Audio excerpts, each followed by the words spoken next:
చదువుకొని వాక్య ధ్యానంలోకి వెళ్దాం. కొరింథీయులకు రాసిన మొదటి పత్రిక 2వ అధ్యాయము 11వ వచనాన్ని మూలవచనముగా చదువుకుందాం ఈ దినము. కొరింథీయులకు రాసిన మొదటి పత్రిక 2వ అధ్యాయము 11వ వచనాన్ని ఈ దినమున మనము చదువుతాము. అందరూ కూడా మీ దృష్టి అక్కడికి పోనీయండి. ఒక మనుషుని సంగతులు అతనిలోనున్న మనుష్యాత్మకే గాని మనుషులలో మరి ఎవరికి తెలియను, అలాగే దేవుని సంగతులు దేవుని ఆత్మకే గాని మరి ఎవరికి తెలియవు. దేవుని సంగమా, దేవుని పిల్లలారా, ఈ దినమున దేవుడు ఒక అద్భుతమైన వాక్య భాగాన్ని గుర్తు చేశాడు. పరిశుద్ధాత్మ దేవుడు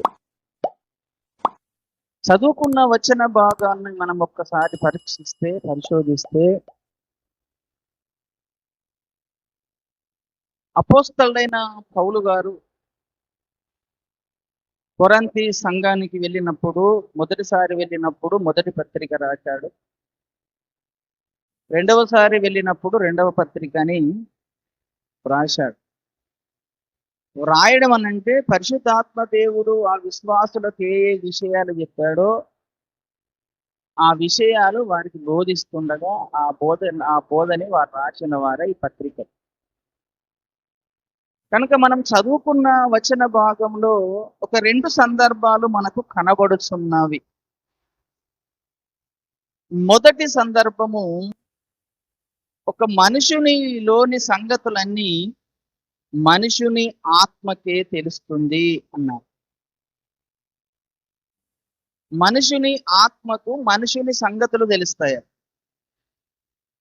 దేవుని యొక్క సంగతులు దేవుని ఆత్మకే తెలుస్తాయి అన్నాడు.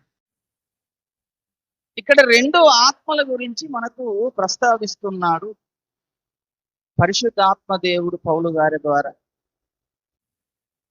మనుషులకు ఆత్మ ఎక్కడ ఉన్నది? మనుషునికి ఒక ఆత్మ ఉన్నది ప్రతి ఒక్కరికి. నీ ఆత్మ నీకు ఎప్పుడైనా కనబడ్డదా? పోనీ నీ ప్రాణము నీకు కనబడ్డదా? నీలో ప్రాణం లేదా? నీలో ఆత్మ లేదా? నీలో ఒక ఆత్మ ఉన్నది, నీలో ఒక ప్రాణం ఉన్నది. అవి నీకు ఎప్పుడైనా కనబడ్డాయా?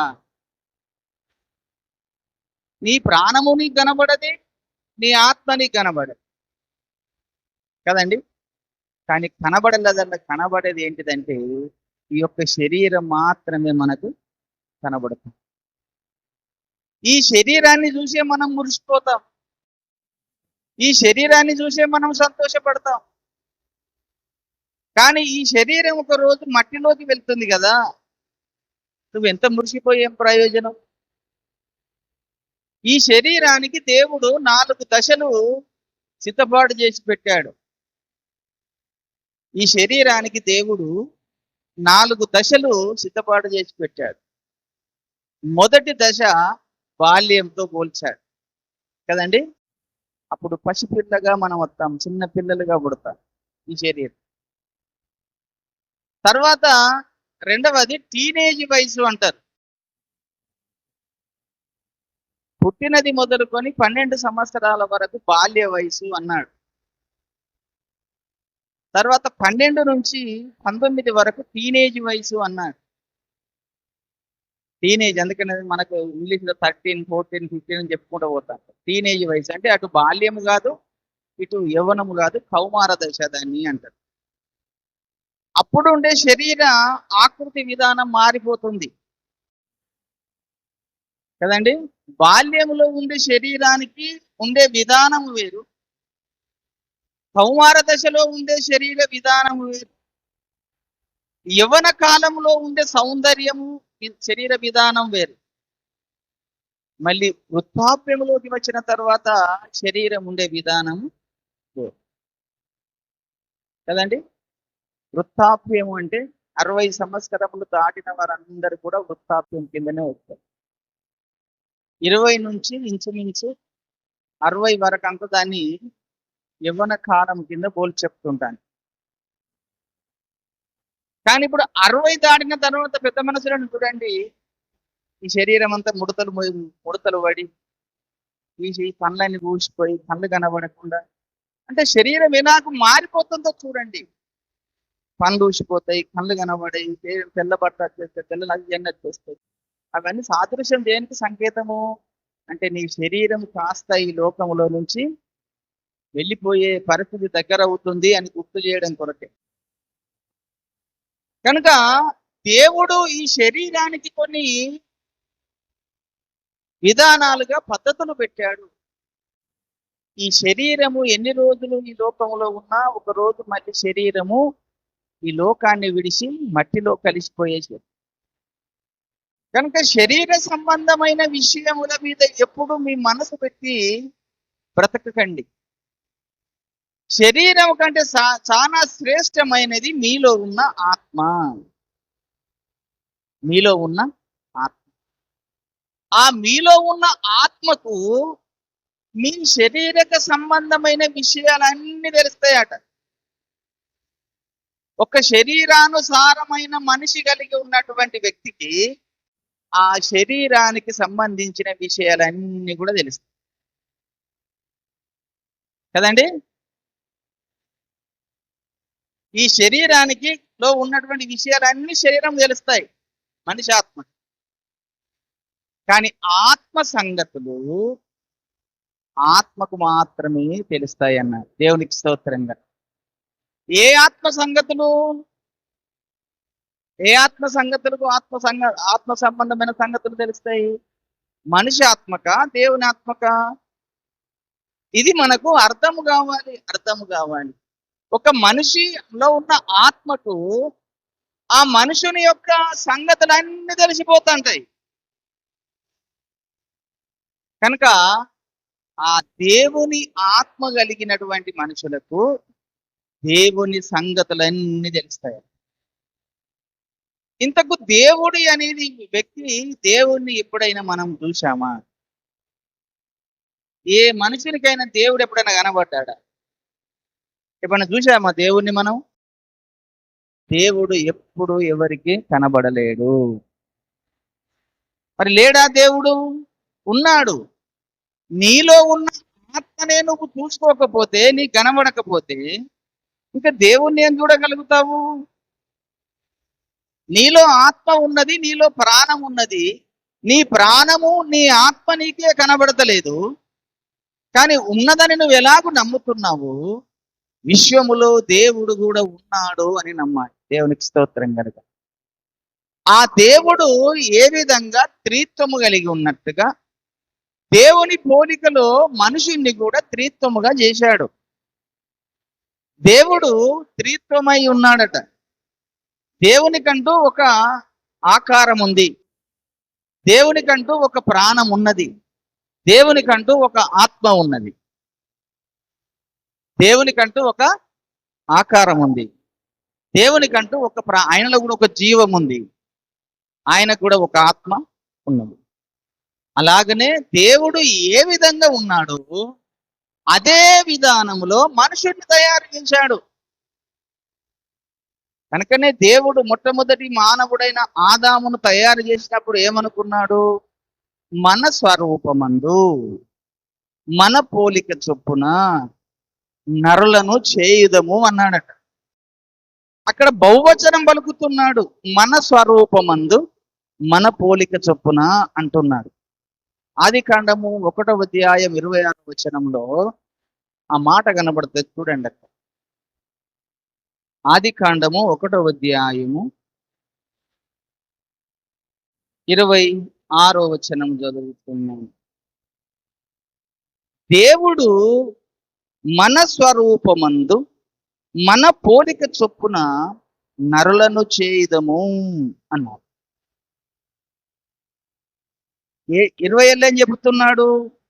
దేవుడు తన స్వరూపమందు నరుణ్ణి సృజించెను, దేవుని స్వరూపమందు వారిని సృజించెను, స్త్రీని గాను పురుషుని గాను వారిని సృజించెను. దేవునికి స్తోత్రం. దేవుని స్వరూపములో మనుషుడు చేయబడ్డాడు. దేవుని పోలిక చొప్పున నరుడు చేయబడ్డాడు. ఆ దేవుడు మొదటి మనుషుల్ని తయారు చేసినప్పుడు చూసి ఎంత సంతోషపడ్డాడంటే, నా స్వరూపములో నా పోలికలో నేను ఒక కుమారుణ్ణి సృజించాను అని అనుకుని సంతోషపడ్డాడు. దేవునికి స్తోత్రం కలుగును. కొత్తగా పెళ్ళై ఒక స్త్రీకి ఏ విధంగా ఒక కుమారుడు కుమార్తె పుట్టినప్పుడు ఎంత సంతోషపడుతుందో ఆ స్త్రీ పురుషుడు అలనాడు అదే విధంగా దేవుడు కూడా మొదటి మానవుణ్ణి చేసినప్పుడు దేవుడు ఎంతో సంతోషపడ్డాడు. కనుకనే దేవుడు ఒక ఆకారము కలిగిన వాడు. దేవునిలో జీవమంటూ ఒకటి, దేవునిలో ఆత్మ అంటూ ఒకటి ఉంది. కనుకనే అక్కడక్కడ మనము లేఖనములు చదువుచున్నప్పుడు ఆ సందర్భాలు మనకు కనబడుతూ వస్తున్నాయి. దేవునికి స్తోత్రం కలుగును. దేవునిలో జీవమున్నది అన్నాడు. దేవుడు ఒక ఆకారం కలిగిన వ్యక్తి. అంటే దేవుడికి ఆకారం అంటే మన లెక్కనే ఉన్నాడు. దేవుడు కూడా మన లెక్కనే 2 కళ్ళు, తర్వాత నోరు, తల అన్ని కూడా ఆకారం అంతా కూడా మన లెక్కనే ఉంది. ఆయనలో జీవం ఉన్నది. ఆయనలో జీవం ఉన్నది, ఆయనలో ఆత్మ ఉన్నది అన్నారు కదండి. హల్లెలూయా. కనుకనే మొదటి తిమోతి పత్రిక 1:17 ఒక మాట కనపడుతుంది, చూద్దాం. తిమోతి రాసిన మొదటి పత్రిక 17వ వచనంలో, మొదటి తిమోతి పత్రిక 1వ అధ్యాయము 17వ వచనంలో ఒక మాట కనబడుతుంది. సకల యుగములలో రాజయ్యుండి అక్షయుడును అదృశ్యుడునగు అద్వితీయ దేవునికి ఘనతయు మహిమయు యుగ యుగములు కలుగునుగాక. ఆమేనని. ఈయన ఎవరట? సకల యుగాలలో ఉన్నాడు దేవుడు. ఆయన ఎలా ఉన్నాడట? అక్షయుడుగా ఉన్నాడు, అదృశ్యుడుగా ఉన్నాడు, రాజుగా ఉన్నాడు. దేవుడు లేని కాలం అంటూ ఏ కాలం లేదండి. ఎన్ని యుగాలు గడిచిపోయాయో అన్ని యుగాలలో ఆయన ఉన్నాడు. ఇది ఆయన దృశ్యాన్ని మనం కనబడే విధంగా కనబడుతుంది. ఇంకొక విషయాన్ని మీకు గుర్తు చెప్తాను. కొలస్సీ పత్రిక 1వ అధ్యాయం 15వ వచనంలో మరి ఒక మాట కనబడుతుంది.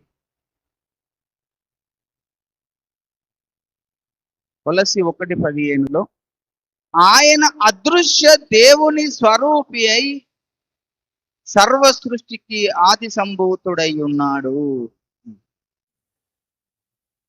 అదృశ్య దేవుని స్వరూపిగా ఉన్నాడు, సర్వ సృష్టికి ఆది సంభూతుడుగా ఉన్నాడు. మొదటిగా సకల యుగాలలో రాజు అయి ఉన్నాడు, అక్షయుడుగా ఉన్నాడు, అదృశ్యుడుగా ఉన్నాడు. దేవునికి ఎప్పుడు మరణము లేదు. ఆయన నిత్యము నిరంతరము జీవించేవాడే ఉన్నాడు. కనుక యోహాను సువార్త 1వ అధ్యాయము 2వ వచనం చూద్దాం. దేవునిలో ఏమున్నదట? ఆడ కనబడుతుంది మనకు. ఆయనలో ఏమున్నది, దేవునిలో ఏమున్నదో కనబడుతుంది. 2వ వచనం, ఆయన దేవుని యందు దేవుని యొద్ద ఉండెనన్నాడు. ఆయన ఆది యందు దేవుని యొద్ద ఉండెను. సమస్తమును ఆయన మూలముగా కలిగెను. కలిగి ఉన్నదేదియు ఆయన లేకుండా కలగలేదు. ఆయనలో జీవముండెను. ఆ జీవము మనుషులకు వెలుగై ఉండెను. దేవునికి స్తోత్రం కలుగు. దేవుల్లో ఏమున్నదట? జీవం అంటే అర్థం ఏంటిది? ప్రాణం అని కదా జీవం అంటే. మొదటిగా ఆయన ఒక ఆకారము కలిగిన వ్యక్తిగా ఉన్నాడు, అదృశ్య దేవుడిగా ఉన్నాడు, ఒక దృశ్య రూపకంగా కనబడుతున్నాడు. ఆయనలో కూడా మన లెక్కనే మనలో జీవం ఉన్నట్టుగా ఆయనలో జీవం కూడా ఉన్నది. ఆ జీవము అందరికీ అందరిలోకి ఆ జీవాన్నే ఊదిండు దేవుడు, ఆ జీవాన్నే ఊది. కనుక ఇప్పుడు దేవుడు ఒకటేమో ఆకారము కలిగిన వ్యక్తి, ఆ దేవునిలో జీవముతో కలిగి ఉన్న వ్యక్తి, జీవమై ఉన్న దేవుడు. మూడవది ఆత్మయ్య ఉన్న దేవుడు అట. దేవునికి స్తోత్రం కలిగి. దేవుడు ఆత్మ గనుక అని, దేవుడు ఎవరై ఉన్నారట? ఆత్మయ్య ఉన్నాడు అన్నాడు. యోహాను సువార్త 6వ అధ్యాయము 24వ వచనం. యోహాను సువార్త 6వ అధ్యాయము 24వ వచనంలో ఏం సెలవిస్తుంది ఇక్కడ వాక్యము?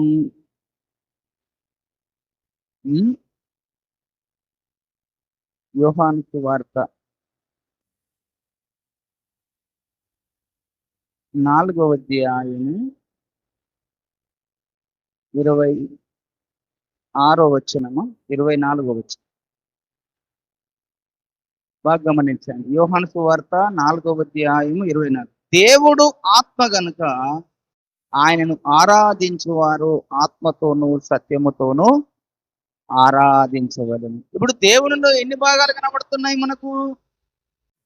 3 కనబడుతున్నాయి. ఒకటి ఆకారముగా ఉన్నాడు, ఒక దేవుడు జీవముగా ఉన్నాడు, ఆయనలో జీవం ఉన్నది, దేవుడిలో ఆత్మ ఉంది.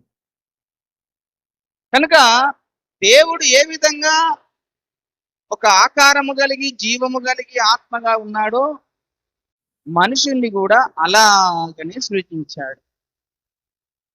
మనిషిని కూడా ఇది చేసేటప్పుడు ఒక శరీర ఆకారం కొరకు మట్టి అనే పదార్థం తీసుకొని మట్టితో ఒక ఆకారాన్ని చేశాడు, ఈ శరీరాన్ని చేశాడు. అందులోకి జీవము ఆత్మను ఊదింది ఎవరు? దేవుడే ఊదాడు.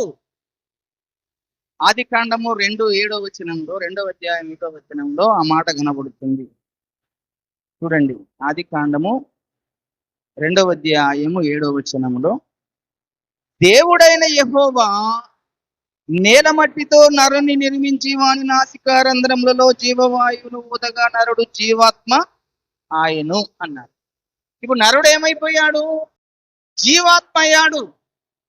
జీవం అంటే ప్రాణము, ఆత్మ అయ్యాడు అంటే నీలో ఒక ఆత్మను ఉంచాడు. ఆ ఆత్మ నీది కాదు, ఆ జీవము నీది కాదు, అసలు ఆ శరీరం కూడా నీది కాదు. దేవుడు నీకు ఒక శరీరాన్ని ఇస్తే నీకు శరీరంగా ఈ లోకానికి వచ్చావు.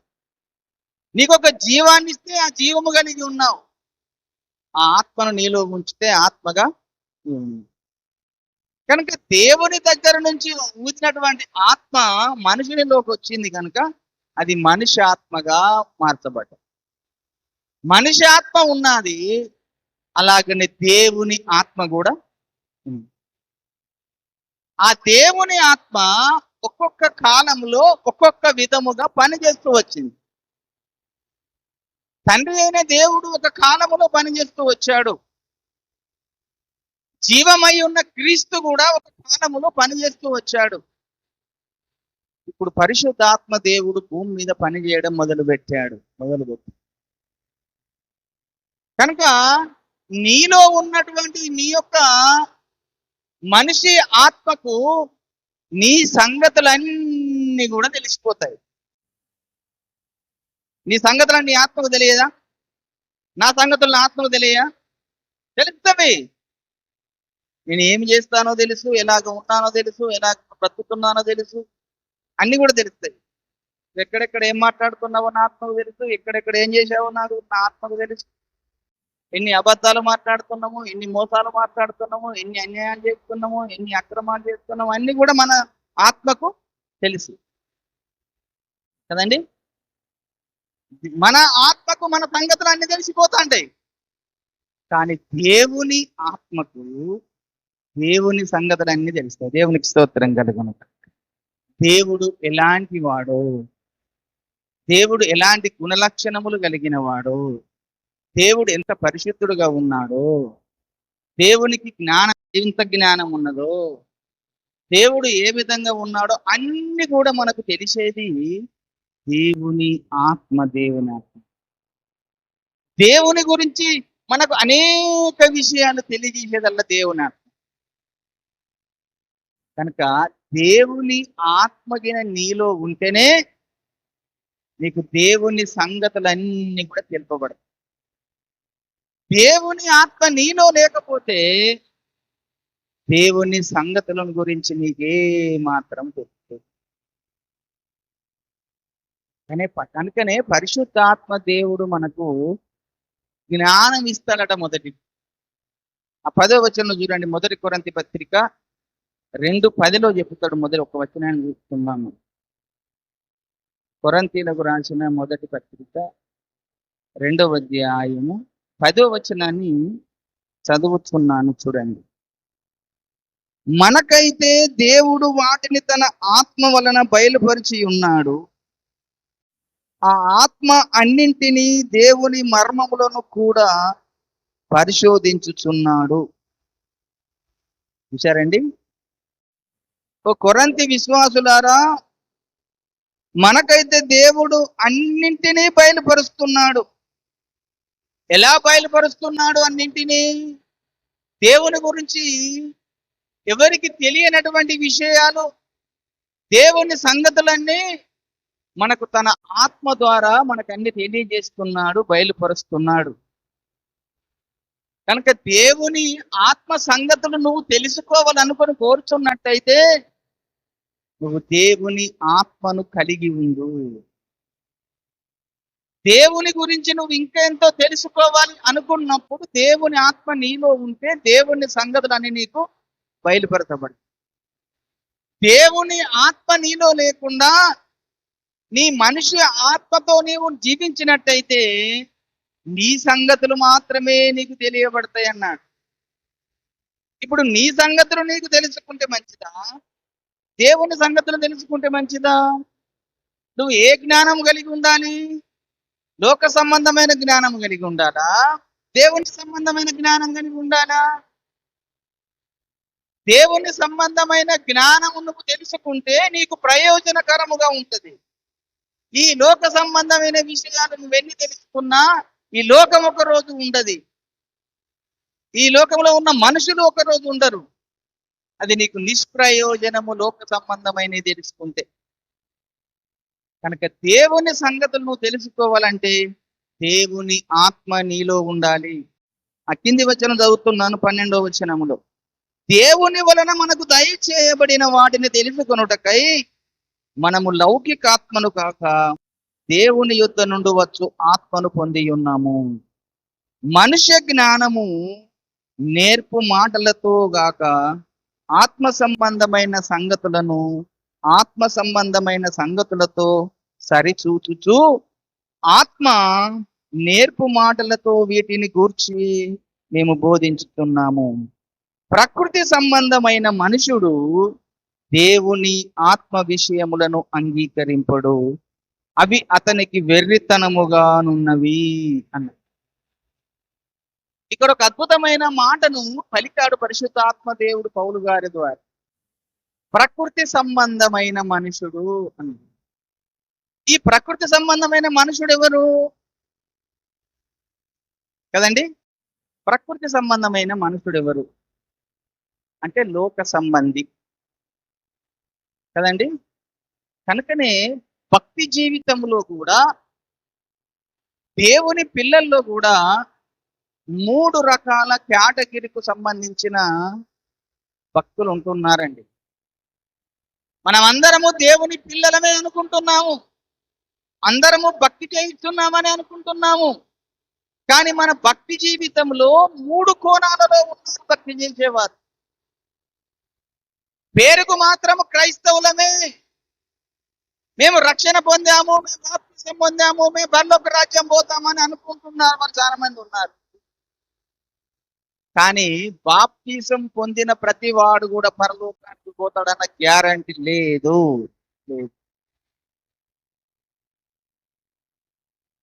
కానీ ఈ భక్తి చేస్తున్నామని మనం అనుకుంటున్నాం, కానీ భక్తికి సంబంధించిన మనుషులలో 3 రకాల గుంపులు ఉన్నాయని మనకు యూదా గారు తెలియజేస్తున్నాడు. దేవునికి స్తోత్రం కలుగును. యూదా పత్రికలోకి రండి. ఇప్పుడు 1వ అధ్యాయము 19వ వచనాన్ని చూద్దాం. యూదా పత్రిక 1వ అధ్యాయము 19వ వచనాన్ని చదువుచున్నాను, వినండి. అట్టివారు ప్రకృతి సంబంధులను అన్నాడు మొదటి. ఆత్మ లేని వారునయ్యుండి భేదములు కలుగజేయుచున్నారు. ప్రియులారా, మీరు విశ్వసించు అతి పరిశుద్ధమైన దాని మీద మిమ్మును మీరు కట్టుకొనుచు పరిశుద్ధాత్మలో ప్రార్థన చేయుచు నిత్య జీవార్థమైన మన ప్రభువగు యేసుక్రీస్తు కనికరము కొరకు కనిపెట్టుచు దేవుని ప్రేమలో నిలుచున్నట్టు కాచుకొని ఉండుడి. దేవునికి స్తోత్రం కలుగును. ఇక్కడ చూడండి, ఈ యొక్క యూదా గారు అద్భుతమైన మాటలు ఇక్కడ మనకు తెలియజేస్తున్నాడు. విశ్వాసం గురించి, భక్తి గురించి, బోధ గురించి ఈ పత్రిక రాయబడ్డది. అద్భుతమైనటువంటి ఒకటే అధ్యాయం ఉంటది, కానీ పరిశుద్ధ గ్రంథములో ఉన్న సారాంశాన్ని అంతా ఇమిడ్చి ఇందులో రాశాడు యూదా గారు. కనుకనే భక్తి జీవితంలో 3 కోణాలు కలిగిన వారు కనబడతారు. ఒకరేమో ప్రకృతి సంబంధులు, దేవుని బిడ్డలు గాని దేవుని పిల్లలు గాని మేము ఉన్నామనుకుంటున్నారు, కానీ ఇంకా పాపాన్ని మానకుండా పాపపు క్రియలు చేస్తూ ప్రకృతి సంబంధమైన క్రియల్లో పాలు పొందుతూ పాపపు క్రియల్లో పాలు పొందుతూ ఇటు దేవుని భక్తి చేసే గుంపు ఒకటి ఉంది. విన్నారండి?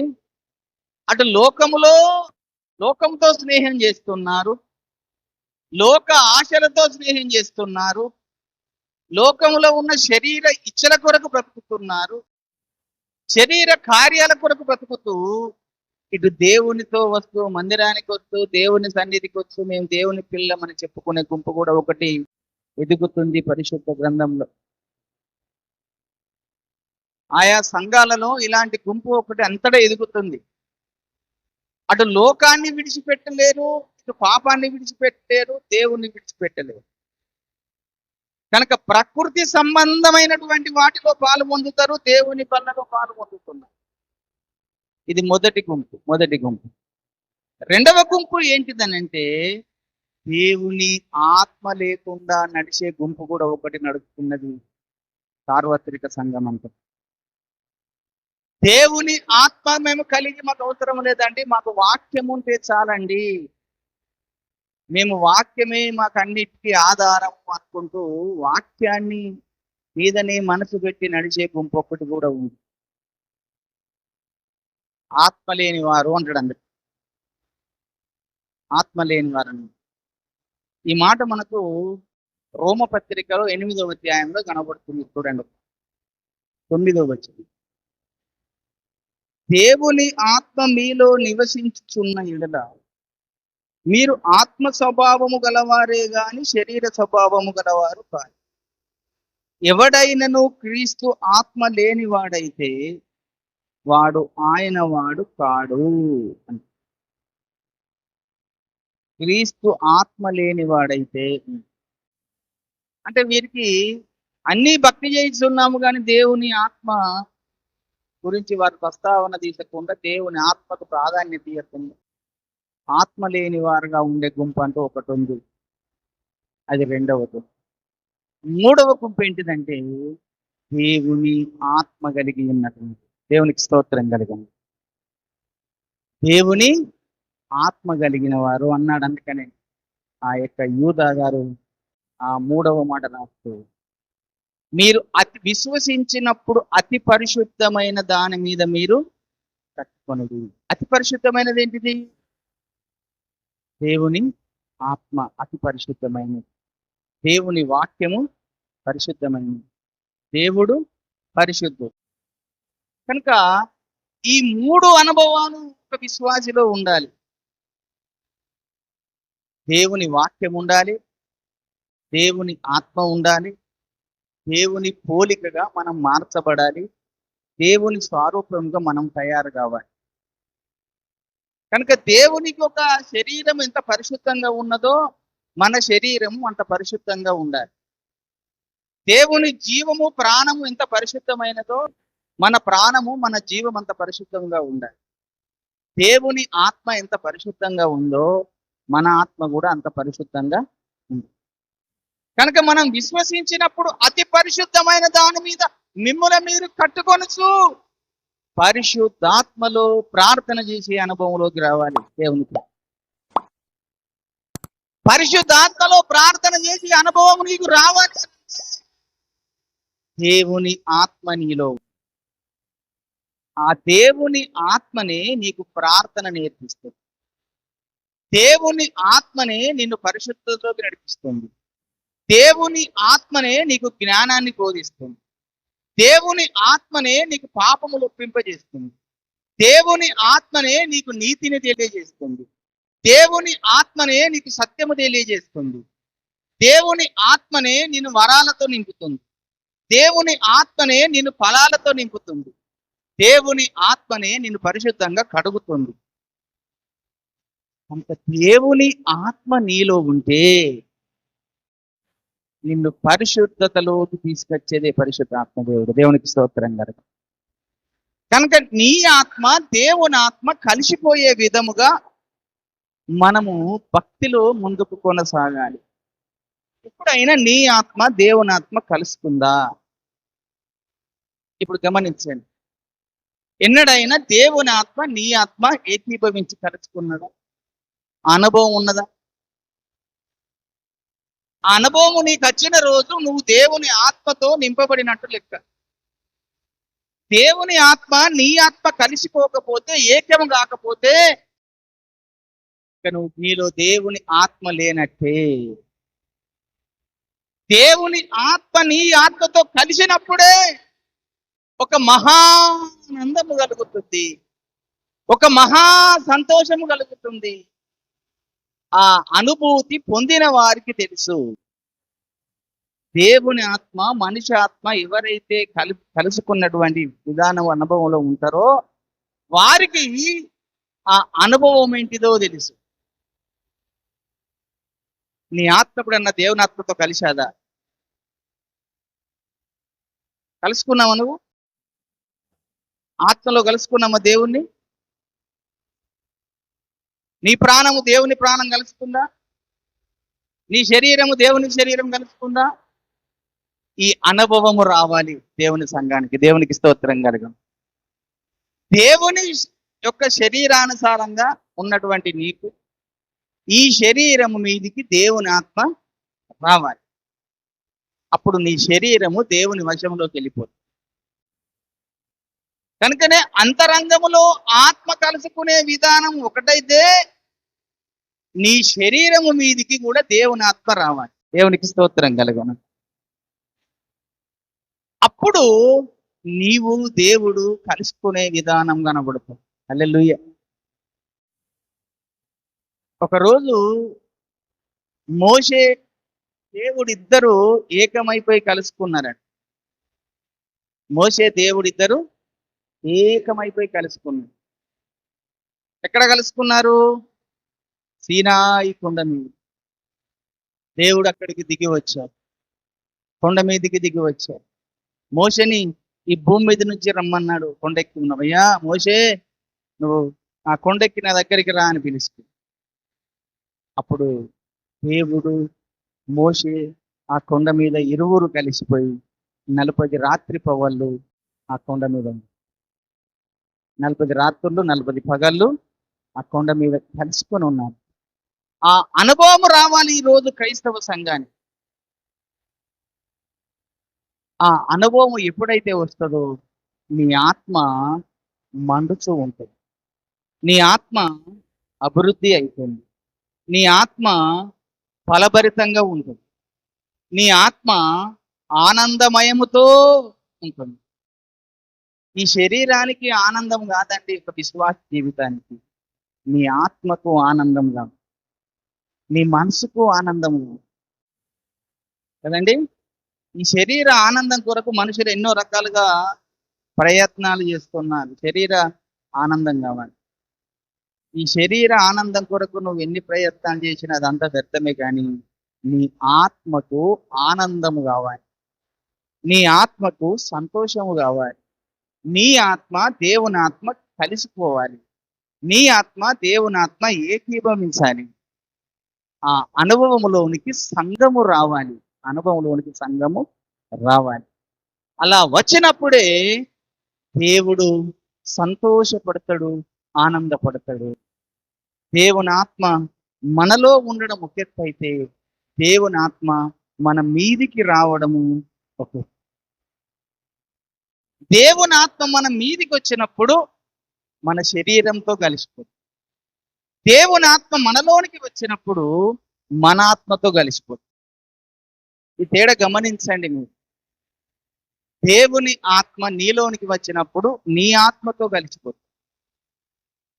దేవుని ఆత్మ మన మీదికి వచ్చినప్పుడు మనము దేవునితో కలిసిపోతాం. పెందెకొస్తనే పండగ నాడు దేవుని ఆత్మ మీదికి వచ్చిందా, లోనికి వచ్చిందా? ఇప్పుడు చెప్పండి. పెందెకొస్తనే పండుగ నాడు వారందరూ మేడగదిలో ఉండి ఏకీభవించి వారు విడతేక ప్రార్థన చేస్తున్నప్పుడు దేవుని ఆత్మ వారి మీదికి వచ్చిందా, వారి లోనికి వచ్చిందా? మీదికి వచ్చింది. అప్పుడు వారు దేవుడు కలుసుకొని ఉన్నారు, ఆనందం సంతోషంతో పట్టలేక ఉన్నారు. కొర్నేలు ఇంటికాడికి పేతురు గారు వెళ్ళి ప్రసంగం చేస్తుంటే దేవుని ఆత్మ వారి మీదికి వచ్చిందా, లోనికి వచ్చిందా? వారి మీదికి వచ్చింది. దేవునికి స్తోత్రం కలుగును. దేవుని ఆత్మ మన మీదికి వచ్చినప్పుడు మనకు తెలియకుండానే భాషలు మాట్లాడగలుగుతాం, మనకు తెలియకుండానే ప్రవచనాలు చెప్పగలుగుతాం, మనకు తెలియకుండానే దర్శనాలు చూడగలుగుతాం, మనకు తెలియకుండానే మనకు ఒక రకమైనటువంటి ఆనందం కలుగుతుంది. దేవుని ఆత్మ మన మీదికి వచ్చినప్పుడు ఉండే అనుభవము వేరు, దేవుని ఆత్మ మన లోనికి వచ్చే ఉండే అనుభవము వేరు. కనుక దేవుని ఆత్మ నీలో, నీ ఆత్మతో కలిసిపోయి ఉన్నప్పుడు నువ్వు దేవుని గురించి తప్ప మరి దేని గురించి ఆలోచన, దేవుని గురించే నువ్వు ప్రయాసపడతావు, దేవుని గురించే నువ్వు బ్రతకాలనుకుంటావు, దేవుని గురించే నువ్వు జీవించాలనుకుంటున్నావు. నేను నా దేవుని కోసం ఏమైనా చేయగలనుకుంటావు. అది దేవుని ఆత్మ నీలో నుండి నీ ఆత్మ కలిసిపోయినప్పుడు కలిగే అనుభూతి కదండి. నేను నా దేవుని కొరకు ఈ సువార్త చేయాలి, నా దేవుని కొరకు నేను ఆత్మలు సంపాదించాలి, నా దేవుని కొరకు నేను ఈ పని చేయాలి అని దేవుడే నీకు కొన్ని ఆలోచన కలుగజేస్తాడు, పుట్టింపజేస్తాడు.